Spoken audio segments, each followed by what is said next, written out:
Alright, now we're reading chapter 220 of My Hero Academia. The plot is like all over the place here. We traced the origin of the criminal's carbonation gun thing back to this shady company that is kind of a front and a fundraising for the Quirk Liberation Army, who then hauls in the big broker for all the villains.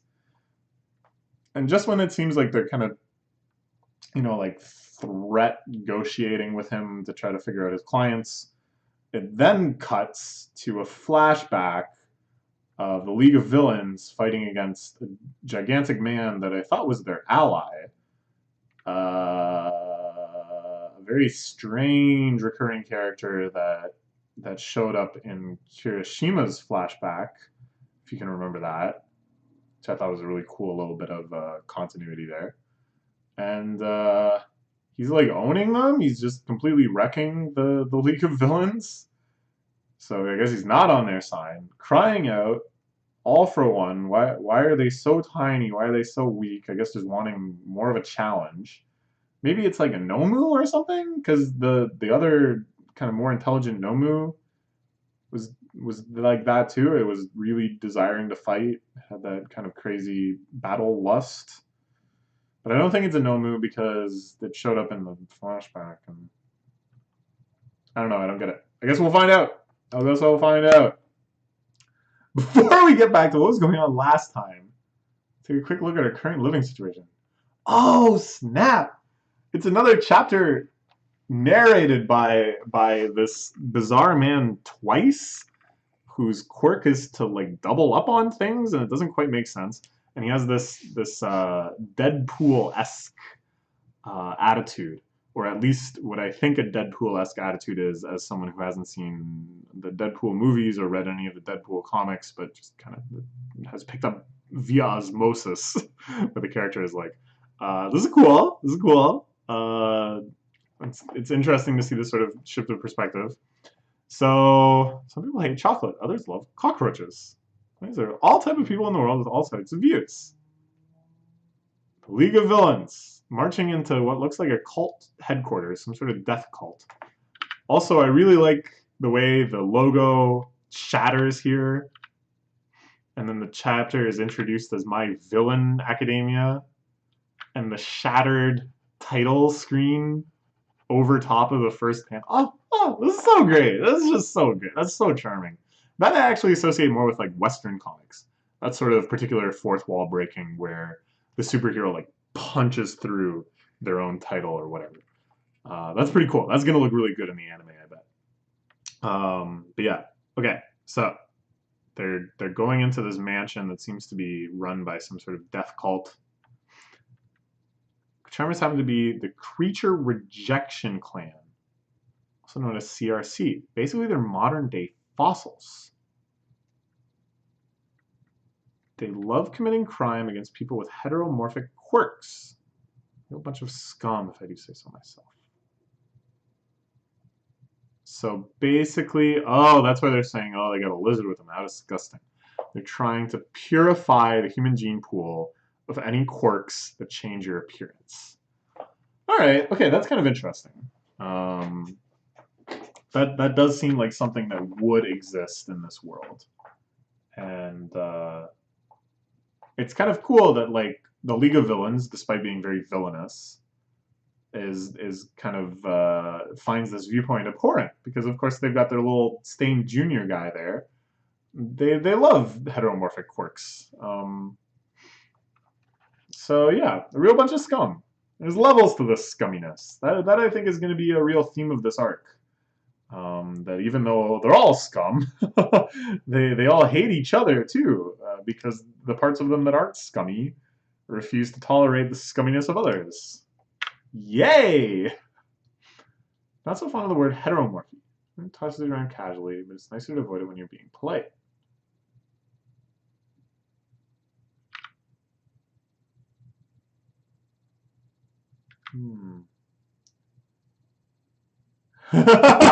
He just starts immediately rifling through their stuff. Oh, Toka is going through stuff too.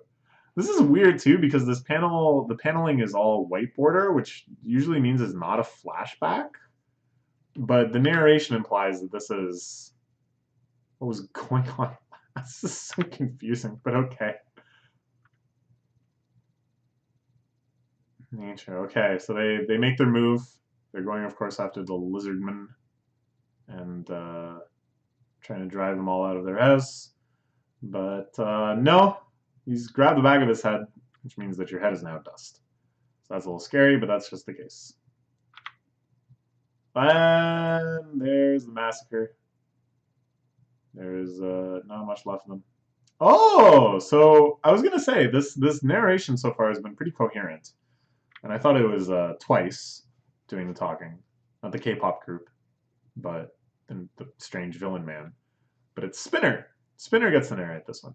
I wonder if eventually all of the League of Villain characters will get to narrate a chapter. That would be very cool. I would be very interested in kind of how their personalities come out.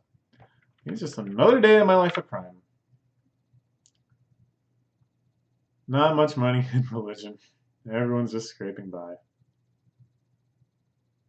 Hmm.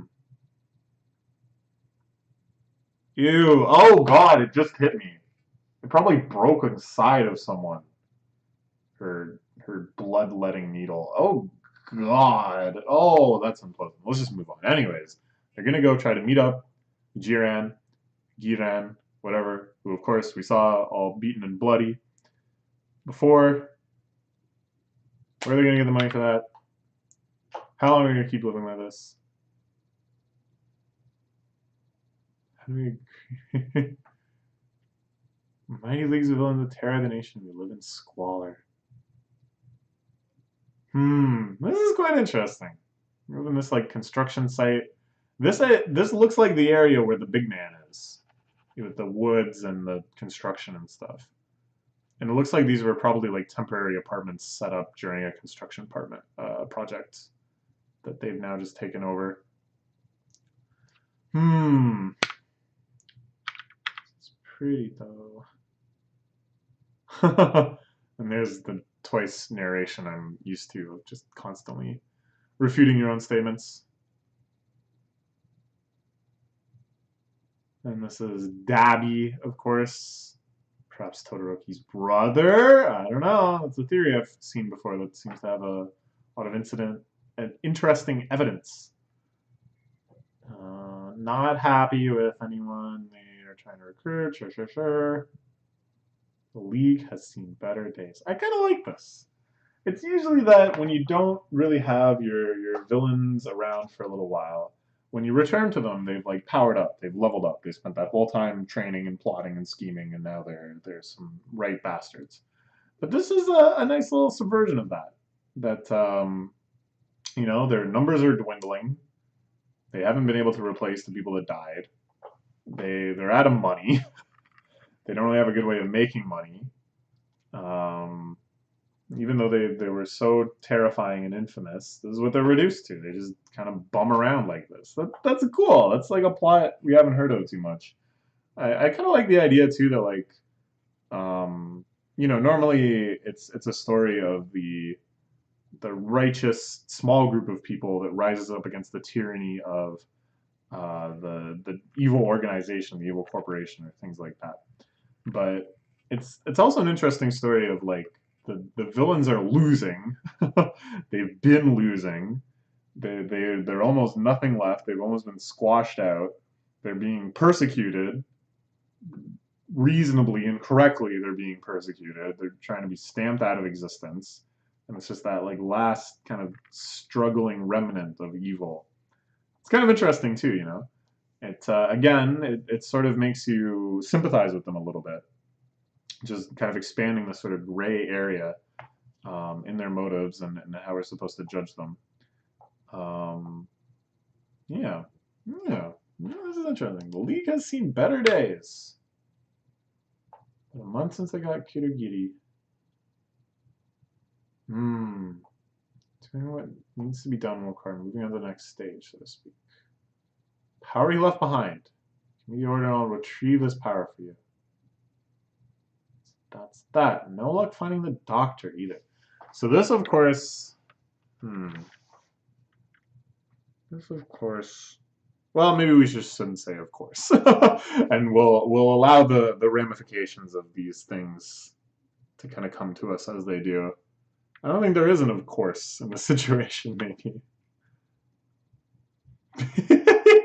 Kiru's your babysitter. That seems a little harsh. It's his personal doctor, a real cautious guy. We're gonna touch on the computer on the hideout. To developed and managed a gnome. Oh.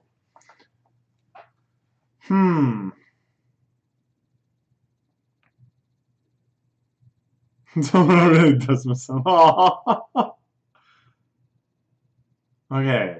So we do know though that Nomu are in development. We saw the advanced Nomu fighting against Endeavor and such.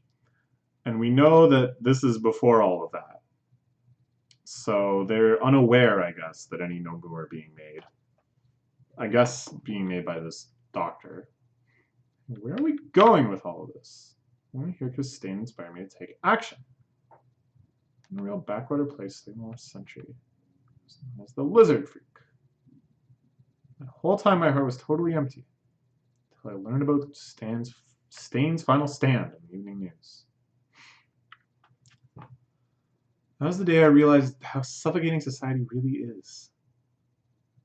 I joined up with you people. Just an empty cosplay. Ooh, I like this. I like this. I like that they're really fleshing out this aspect of his character. When I first saw him, and I was like, oh, that's cute. He's dressed up like Stain. I thought, you know, that was a nice little tie-in to past arcs, showing the ramification they had. But now they're really diving into the philosophy behind it. And it's not at all unrealistic. It's actually scary how common this philosophy is, where you are just miserable your entire life. You're maybe not even sure where the blame specifically lies. And what sucks, and this is going to sound harsh, but people who are really miserable, no matter what the reason, don't typically end up that interesting. Like, they don't usually have a whole lot else going on, and who can blame them because their lives are so miserable. Where is the inspiration? Like, where is the motivation to look, to try to learn, to try to become invested in something? It develops a very hollow, empty person that is very uncritical of populist rhetoric, of kind of grand gestures, things that seem to imply that there is something beyond this, just because of the sacrifices someone else was willing to make, or the violence they were willing to commit, or the lengths to which they were willing to go in whatever direction. It's something that can inspire you devoid of ideology, you know? That's the sort of scary thing that leads to well, you know, lots of depressing things that I don't want to talk about. That's right, totally hollow.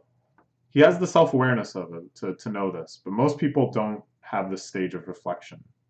They just go from misery to hope without really thinking of what transpired, and not really thinking of just how empty the space was inside of them that just got filled up. Oh, so I don't get why we're sitting around doing nothing. I'd have some new life breathed into me to be inspired. So answer me, Shigaraki. What are we doing?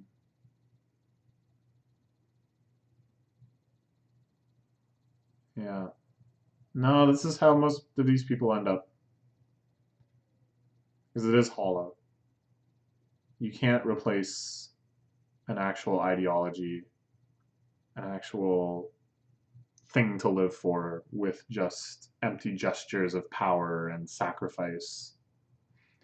You can't just kind of live your life under this guise of action, or against some enemy that doesn't exist. It's all very hollow. It all falls apart eventually. And then what is left? What do you do with all this energy? What do you do with all this rage and frustration? It's not good. It's not good. Whatever you do, it's probably not gonna be good. Unless it's punk music. You can just turn around and make punk music. People should just do that. Anyways, Shigaraki is about to answer, and there's a huge boom, boom, boom. Finally found you. Just waiting for the signal. Are you the one that succeeded all for one? And here's Big Man. Here's his little boombox around his neck. That's how I remember him. Looking a lot scarier than we saw him before. Let's see. Is this the power you alluded to, Kurogiri? Secret weapon that the master left behind for me.